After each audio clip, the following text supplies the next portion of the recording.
What's going on, everybody? Welcome back to the channel. I'm Jared, and we are approaching the end of the decade. It's 2019, tons of movies. We're wrapping up this decade. So I thought it'd be neat, fun, almost nostalgic in a bit to go back through these last 10 years and break down or figure out what the top 10 movies of certain genres are. I mean, comedies, musicals, animated, comic book, action, sci-fi. We are doing everything this month on the JB channel. We are going to, or I'm going to try to film and break down all of these different lists and edit all of these to see what some of the top 10 movies of this decade are that you must check out.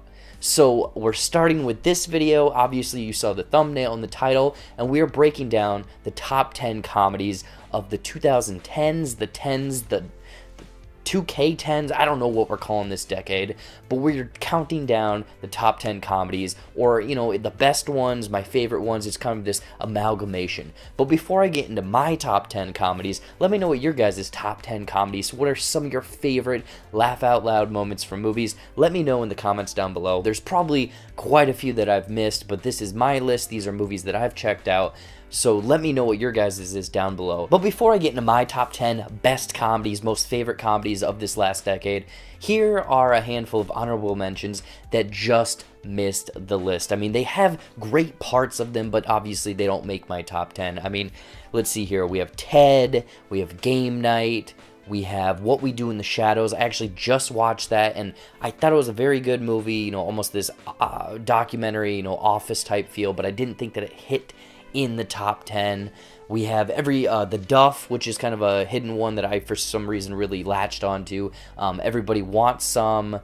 You know, there's some great comedies out there, but I think that those just missed the list. So if you think I'm wrong, let me know down below. Otherwise, let's get right into the top 10 comedies. Hitting at number 10 might be a little bit odd because this is a comedy action heist movie almost, and it's Logan Lucky. This is a movie that a lot of people overlooked. It's very much written by, or filmed, I think, written and whatnot by Steven Soderbergh, so it's reminiscent of the Ocean's movies, but it's very much like redneck, hillbilly, lower class, and I think it was just so funny because not only do Adam Driver and Channing Tatum, they turn in great performances up front, but they do all of these funny, weird things with the characters. I mean, Adam Driver has just this fake arm, and the standout in this movie is Daniel Craig as Joe Bang. I mean, I really liked him in Knives Out, but Joe Bang is a hilarious, really funny character, and I love how, you know, it follows the Ocean's format,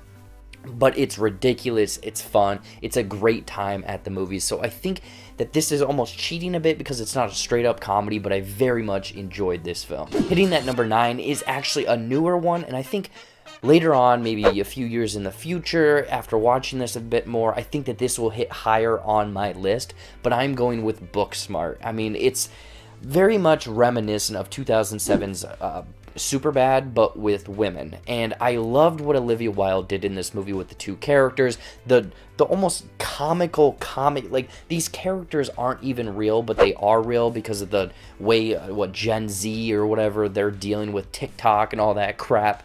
But oh my gosh, what's her name? Gigi, who was in the movie, is my favorite by far, but each of the characters is this outlandish, over-the-top character. The jokes are witty.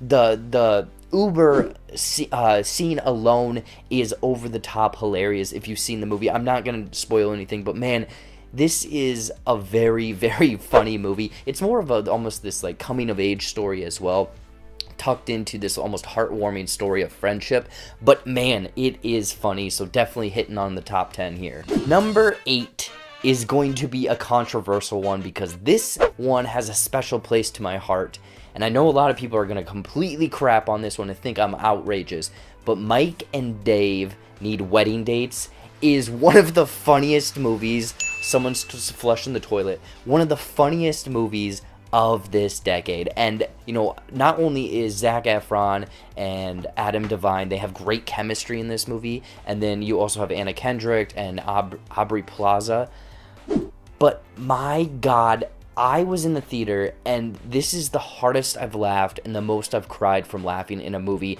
in a movie theater that I remember. So like maybe it was right time, right place, right crowd. But I thought this was absolutely hilarious. Like when they're doing the ATV ramps and, you know, off-roading, and they do a huge jump and he's like, sweet candy nuts. Or even the push pop with Adam Devine and Zac Efron on the beach. I mean, this is a very, I think, underrated, not critically it's underrated, but comedy, laugh out loud wise. Mike and Dave deserves it on this list. Coming in at number 7 is almost an ensemble film. You know, you get Seth Rogen, Danny McBride, Jonah Hill, Jay Baruchel, all of those guys in This Is the End. I mean, you get all of these comedic geniuses, essentially. I mean, they were also in The Disaster Artist, which is probably an honorable mention as well if I didn't list it, but you get all of them in this post-apocalyptic situation and world, and them having to fight at each other and having to drink water and eat candy bars for survival. It is a wacky, weird situation, and Danny McBride is absolutely hilarious because no one likes him. The almost cameo from Channing Tatum, but Emma Watson in this movie, I love Emma Watson, Hermione, you know, Beauty and the Beast. I just love everything and anything she does. So her playing almost out of character in this movie was hilarious again. I mean, this is one that I feel like I go back to every now and then, and I just love that the ensemble and each of the characters almost playing characters that aren't them, or maybe they are them. Like, for example, Michael Cera, 100% deserves a spot on this list. It's funny, it's outrageous, it's ridiculous, and I think it works so well because all of the people that are in this movie have such great chemistry, and it shows in this film. Number 6 is The Night Before. This is a Christmas movie, one that I feel like a lot of people have overlooked, and you're probably wondering, what the heck is this movie? So you have Joseph Gordon-Levitt, you have Seth Rogen, you have Anthony Mackie, and it's just them, you know, almost this friendship movie, moving on with life, and also a heartbreak. You know, there's a breakup, almost romance in this movie as well, but their chemistry amongst the three of them and the crazy night that they go on is really funny. But the highlight of this film is Michael Shannon as this old school drug dealer, Mr. Green, that they used to know back in the day.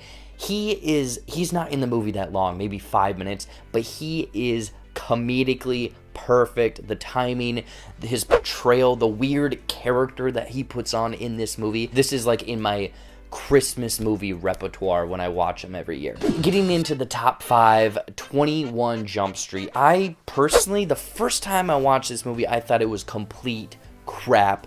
I was like, I don't see what's so funny about it. I don't get it. And same with the second one. But then going back and rewatching this, and almost these characters that were one thing in high school have to go back and are completely opposite because of how times have changed. That right there is hilarious, but they have so many running jokes. I mean, there's their situation with the drugs that they're taking and them seeing with the ice cream cone with Rob Riggle's character, but the ongoing joke of they think that there's going to be an explosion. There's going to be an explosion. That I like how they put those in the movie, and it just kept going and going and going, and then finally had a great payoff, plus the cameos at the end. I love everything about this movie, and I think 22 Jump Street, and I'm really almost disappointed that they didn't do that Men in Black 23 Jump Street crossover, because I think it would have revived the Men in Black series in reality. I mean, International was horrible. Getting into the top 4 now, and number 4 seems, it's very much a comedy, it's very smart, it's very clever. I feel like it maybe falls more into an action comic book movie, and that is Scott Pilgrim versus the World. What Edgar Wright did in this movie, I mean, again, it is very clever. Obviously, you've seen his other films, you've seen Baby Driver, I'm assuming. What he does in these movies is very different and weird and whatnot, and I love how it almost this is maybe the best video game movie we've gotten, and it's not even based on a video game, but everything he does is so clever with the material, and I think that it doesn't have any of these completely laugh out loud moments where you're crying, but overall it has this even keel of chuckles and laughs and smiles. And again, it's just a very clever film, and the casting, again, they almost have people that play against type. I mean, Chris Evans, for example, I mean, this was, I think, around the time or right before Captain America. Actually, I think it was right in between, and he does a phenomenal job of doing what he does, and all of the 7 evil X's. I mean, this movie definitely, it's moved up in my book over the last few years because I actually came upon this one a little bit late. So yes, hitting at the number 4 spot. Hitting at number 3 is Bridesmaids, Paul Feig, and the whole cast of people. And this one is one that just kind of keeps going up and up and up in my book because the cast of women, you know, Kristen Wiig, Maya Rudolph, Melissa McCarthy, this was almost her coming out, and I thought in this movie she was phenomenal, and Kristen Wiig's character is hilarious, and this is one movie that I quote quite a bit, actually. I'm like, oh, help me, I'm poor. Like, I probably say that at least once a week to someone, just to be stupid. And yeah, this is a very quotable movie. It's a very fun movie. It's ridiculous. It's funny. The characters, Rose Byrne's character is hilarious, playing off of Kristen Wiig's character. So I think everything that Paul Feig crafted in this movie, along with the performances, are some of the best in this movie that I think, again, has kind of just, everyone has seen it, and it kind of just keeps moving up and up and up, and every time I see it on TV, I tune in. Hitting at number 2 is Deadpool, and you're probably like, well, it's a comedy, but it's very action, it's R-rated, it's a comic book, but this is, I remember of whatever year this came out, I think 2016 maybe, I'm probably wrong. This was probably my favorite comedy because I remember going to it on Valentine's Day, laughing my ass off, and strictly it's because I'm sure the script and everything that they did in this movie was crafted very well, but Ryan Reynolds as Deadpool was what puts this movie over the top, because I'm sure a lot of what he did was improv, otherwise he helped with the writing, and everything he does in this movie is straight up hilarious. And not only is it a comic book action, it's like this romantic comedy, but then hilarious, raunchy, just R-rated humor in this movie as well. And it is so good, so quick of how he does like these quick one-liners, the references, the amount of time to jokes in this movie is outrageous. So I think that this one, the reason it's hitting so high is because Ryan Reynolds as Deadpool is what sets this movie apart. And hitting at the number 1 spot, I mean, I was really close to putting Deadpool up there, but this movie edged it out just a bit, and it's clever. It's funny, it has likable characters, and some of the best music that's almost parody in a movie, and this is the best, funniest comedy, rewatchable comedy of 2010s or whatever, and that's Popstar, Never Stop, Never Stopping. The Lonely Island music, mockumentary and whatnot with the Style Boys, and do the donkey roll.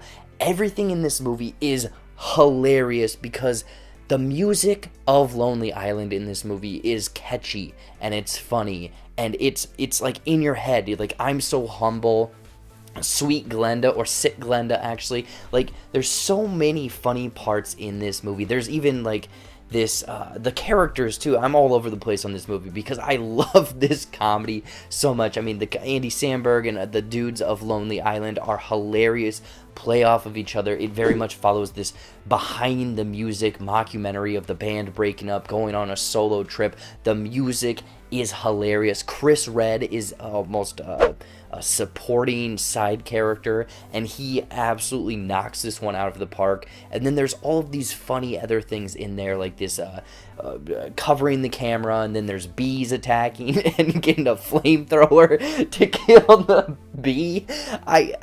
This movie Popstar is one that I literally will turn on every now and then, and everything about it, the music's catchy, the cameos in this movie are funny. What they were able to do in this movie is one of the smartest, funniest music mockumentaries, and I would actually, I think I said on a podcast a while ago, I would love to see Popstar get a sequel. So if you haven't seen Popstar, go watch Popstar, because the music will get caught in your head. It's very catchy, tuned movie. So I probably went a little bit longer than I wanted to in this video, but those are my top 10 comedies of the 2010s, 2K10s, whatever we're referring to them as. What did you guys think of my list? Was it the same as yours? A little bit different? It probably wasn't the same as yours, and I probably missed a bunch. Let me know what your guys' top 10 comedies are of the 2010s in the comments down below. Anyways, guys, as always, thank you so much for watching. Watch some more videos up there, movie reviews, trailer reactions, fun comedy skits.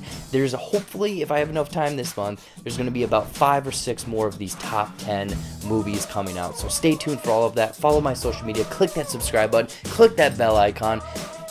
Like this video. Share it out. Until next time, I'll see you later.